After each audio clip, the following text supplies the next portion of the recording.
ডিরেক্টরদের সাথে কিংবা এমন প্রজেক্টের সাথে জড়িত থাকতে চাই যেখানে আমি আসলে চ্যালেঞ্জড ফিল করব এবং নতুন করে আমার আন্ডারস্ট্যান্ডিং অ্যাজ অ্যান আর্টিস্ট কতটুকু একটা চরিত্রের প্রতি সেটা আমি আসলে নতুন করে ডিসকভার করব, যেটা আসলে আমি এখন পর্যন্ত এই গল্পের ক্ষেত্রে যতদিন আমরা এটা নিয়ে চর্চা করছি, রিহার্সাল করছি, প্রতিদিন আসলে উনি এমন এমন কিছু বলে আমি আবার ভাবতে বাধ্য হই।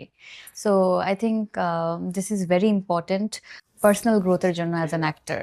So I am excited and hoping ভালো কিছু হবে, একটু নতুন করে আমাকে অ্যাজ অ্যান অ্যাক্টর ডিসকভার করবে লোকজন। আমি যেভাবে আসলে কাজ কমিয়ে ফেলেছি, নতুন কোনো চমক আসলে স্ক্রিপ্টে না থাকলে আমি সেখানে কোনোভাবেই অনবোর্ড হই না। সো ডেফিনেটলি শিহাব ভাইয়ার রাইটিংয়ে ওরকম একটা চমক খুঁজে পাওয়া গেছে। আমার কাছে মনে হয়েছে আমার এরকম একটা ক্যারেক্টার হাতছাড়া করা উচিত হবে না। Once in a lifetime এই ধরনের ক্যারেক্টার আসলে পাওয়া যায়। So I am very excited.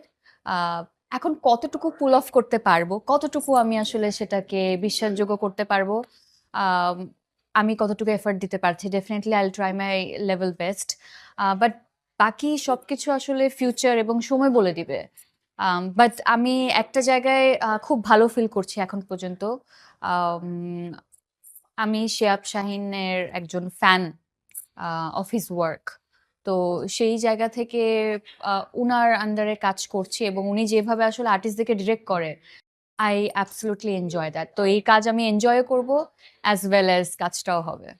এইটা নিয়ে আমাদের সবারই ভিশন আছে। আমাদের এই গল্পটা যখন চরকি ক্রিয়েটিভ টিমের সাথে আমরা মানে বিল্ড আপ করি, তখন থেকে একটা ভিশন ছিল যে একটা গ্লোবাল স্ট্যান্ডার্ড কিছু একটা স্পাই ইউনিভার্স ক্রিয়েট করা আমাদের কিন্তু ম্যাসিভ স্কেলে কাজ করার যেটা আমাদের যে লিমিটেশন আছে আমাদের ওটার ইন্ডাস্ট্রির, আমাদের পুরো ইন্ডাস্ট্রি, সেই জায়গা থেকে একটা সীমাবদ্ধতা তো আছেই। কিন্তু তবুও যতখানি স্ট্রেচ করা সম্ভব আমরা কিন্তু ততখানি স্ট্রেচ করেছি in terms of production design, casting, story and budget, সব দিক থেকে যতখানি এই সময়ের বাস্তবতা যতখানি স্ট্রেচ করা সম্ভব, অ্যাকচুয়ালি আমি বিলিভ এই সবচেয়ে হাইয়েস্ট স্ট্রেচ করেছি আমরা এই সময়ের বাস্তবতায়। তো ইন টার্মস অফ স্কেল সেই দিক থেকে এটা একটু ভাস্ট, স্কেলটা বড় আছে। আর ইউনিভার্স স্টোরির যে ওয়ার্ল্ড যেটা ক্রিয়েট করেছি আমরা, যে জনরা নিয়ে খেলেছি, সেখানেও কিছু নতুনত্ব আছে। আমাদের কাস্টদেরকে আপনি দেখলে দেখবেন যে দুজনই কিন্তু এভাবে দর্শক দেখেনি, দুজনই এভাবেই আমাদের এই ক্যাকটাসে আসবে যে দর্শক এই রূপে এদেরকে দেখেনি আগে। সো সেই দিক থেকে আর অ্যারেঞ্জমেন্ট দিক থেকেও আমরা চেষ্টা করছি আমাদের সীমাবদ্ধতার মধ্যে থেকে যতখানি সম্ভব একটা গ্লোবাল স্ট্যান্ডার্ড কিছু প্রেজেন্ট করা। বড় চুল রাখি, খুব একটা বেশি পরিবর্তন আমরা করছি না। আমি যেরকম আছি সেরকমই থাকবো মোস্ট লাইকলি। অ্যান্ড সামনে হয়তো আমরা একটা চেঞ্জ আনতে যাব, এটা এখনো বলছি না। আর আরেকটা যদি বলি যে মেহজাবিনের সাথে কাজ করার এক্সপিরিয়েন্স ইটস ওয়ান্ডারফুল সোফার। আমরা অনেকগুলো রিহার্সাল করেছি। She is a wonderful human being.